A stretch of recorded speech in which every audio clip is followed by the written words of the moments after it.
Well, hello and welcome all. I'm Morten Mage and I'm one of the bros of Broheim. So welcome to Broheim. Today we're going to be starting our lore through of Dragon Age Origins. So just to kind of explain what that is a little bit, about a year, maybe 2 years ago, I was watching a playthrough that was done by another YouTuber called Aegon of Astora, and he was doing a kind of a lore through styled playthrough of Bloodborne, which I thought was really cool. I'm very much into the story of Bloodborne and Dark Souls and those games, and so doing a playthrough of the game, a full playthrough, but putting the emphasis on the story and the lore and how that ties into what you're doing was immensely interesting to me. So I'm wanting to do something kind of similar here, but I'm going to be doing it with one of my favorite games, which is Dragon Age Origins. So this is a game that it's a whole series. It spans 3 main games. It also has novels and comics, and there's entire big dictionary encyclopedia things on these games, and so it's a world that I'm very familiar with. It's a world I'm very passionate about, and it's kind of the perfect recipe to do a playthrough like this. So without further ado, we're going to jump right in here and start our new game.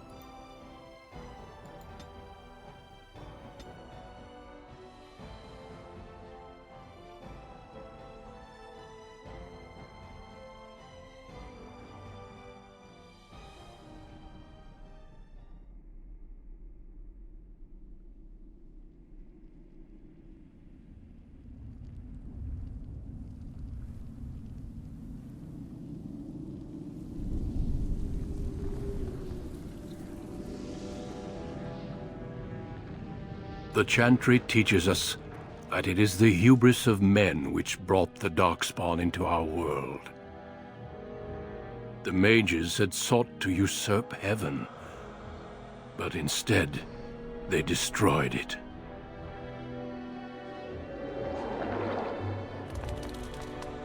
They were cast out, twisted and cursed by their own corruption. They returned as monsters, the first of the Darkspawn.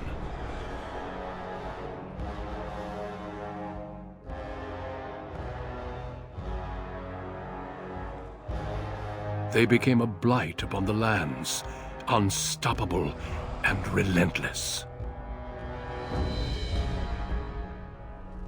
The Dwarven kingdoms were the first to fall, and from the deep roads, the Darkspawn drove at us again and again, until finally we neared annihilation.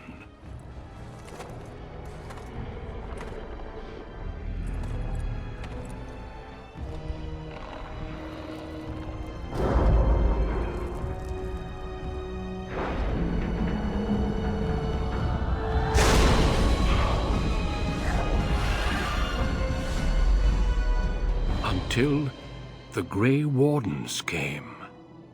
Men and women from every race, warriors and mages, barbarians and kings. The Grey Wardens sacrificed everything to stem the tide of darkness, and prevailed.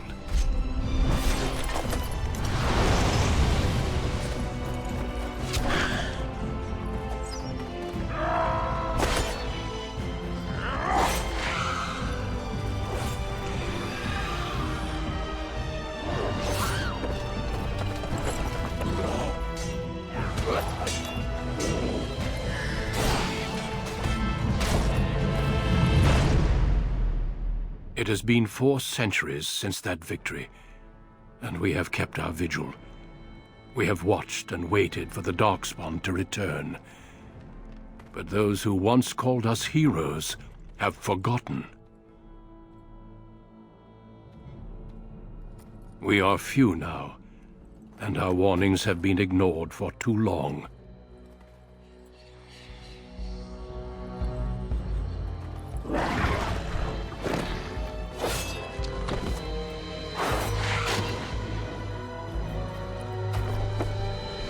may even be too late.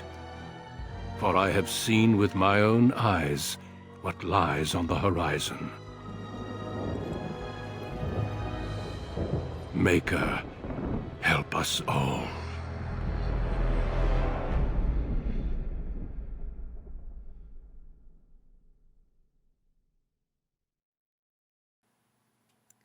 Alright, so man, I really love that opening cutscene.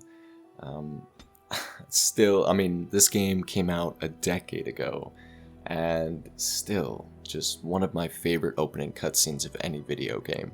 That narration by the character Duncan, I don't know the voice actor's name off the top of my head, I really should, but he did a spectacular job of introducing the lore, the world, the characters, and kind of the motivations as to what's going to be going on here.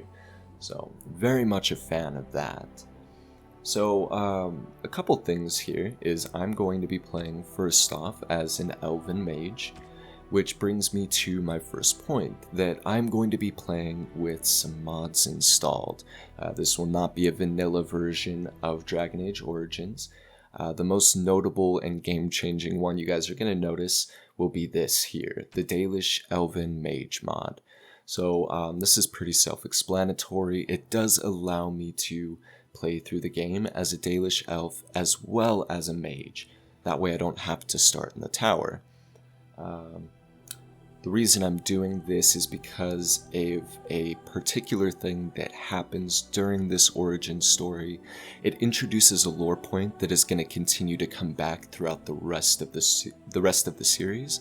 So I wanted, essentially I wanted for it to be here in the beginning with this, but I'm also wanting to do a character build that I've never done before, which is also quite significant for me. I've been playing this game since it came out. I stopped counting my playthroughs after 30, and that was, after the game had only been out for maybe, 4 or 5 years. So, I've done many builds is my point there. So the build I'm going to be doing is a Blood Mage Spirit Healer, which is pretty cool because usually those two character classes are kind of in contrast with one another. The Blood Mage uses the life force of others to fuel their spells, whereas the Spirit Healer uses their own mana to heal their allies, right?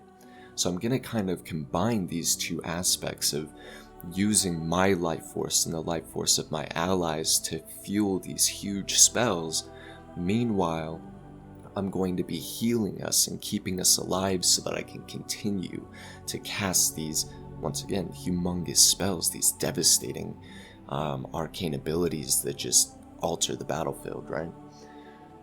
So I'm going to kind of jump right into this, but I am going to cut through me actually creating my character, just because I like to spend quite a bit of time there.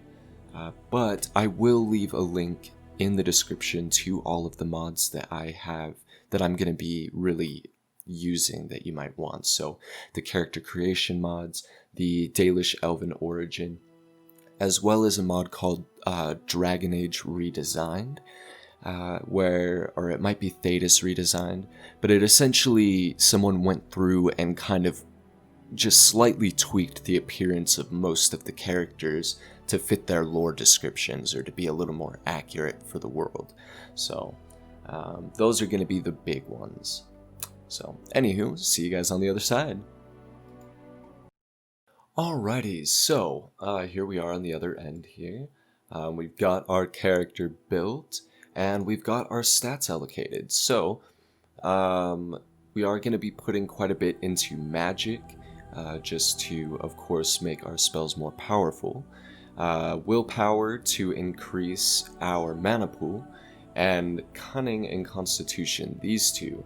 So cunning is going to be for our persuasion stat. We're going for a Lorethrough, so quite obviously I'm going to want as many dialogue choices as possible.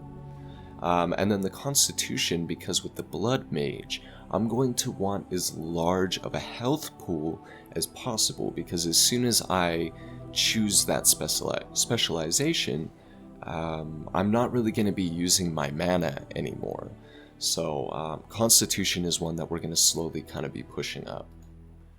The next thing, of course, we're going to be taking this. This is our Persuasion skill.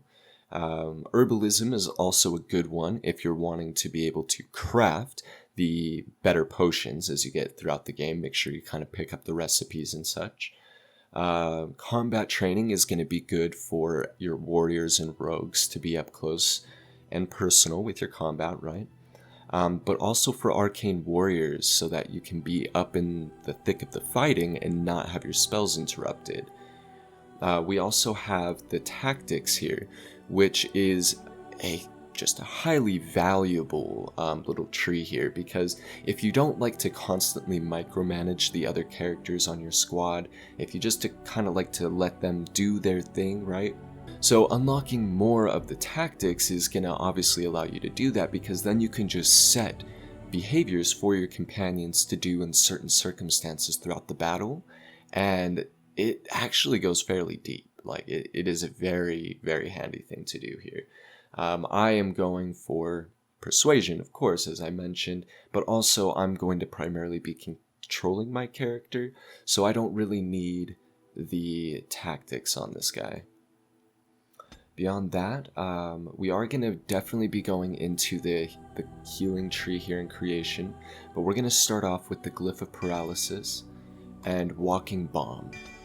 Because I think that that's kind of a cool little combo there, to be able to freeze someone and then just make them start kind of rotting away from the inside before they finally explode.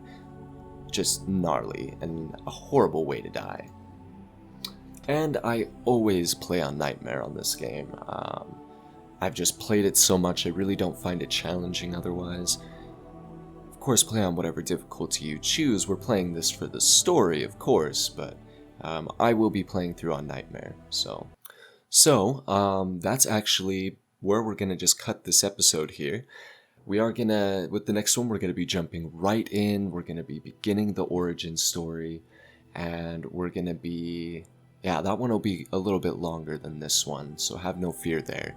But, you know, I don't really want to start delving into any of the gameplay or anything like that, where we are already running over 10 minutes, so, yeah, I hope, you know, thank you guys so much for tuning in and for watching the first episode of what's going to be a pretty long series here. I hope you guys managed to stick through it with me, and if you liked this, please, you know, let me know by liking and subscribing to the channel. Also, you know, do leave some comments down below. Let me know what you'd like to see, if you have anything in particular that you're interested in the lore, anything like that. You know, let's have a conversation as we go through this. So, once again, I'm Mage, and thanks for coming to Broheim. Have a splendid day, and bye-bye now.